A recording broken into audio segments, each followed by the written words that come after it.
Ayan, malapit na matapos ang ating second floor na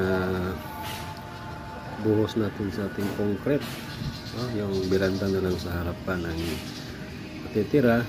Kung makikita ninyo, mayroong nakaabang dyan para sa ating floor drainage.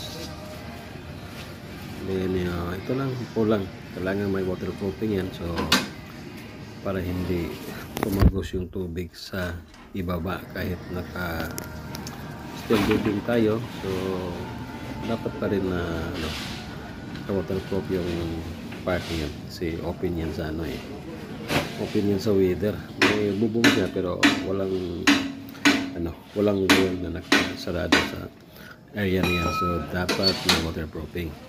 So, dito na tayo sa bandang harapan. So, siguro mga ilang sak na yun sa semento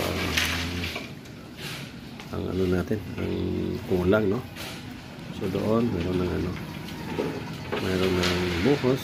So, ito na, malapit na tayo. Mano-mano lang yung ginagawa natin kasi nahirapan yung pamphlet kasi malayo at saka mayroong mga punong kahoy na nakaharang sa sa kanilang posisyon. So ito, mixer lang ginagamit natin. 10 tao ang nagtutulungan.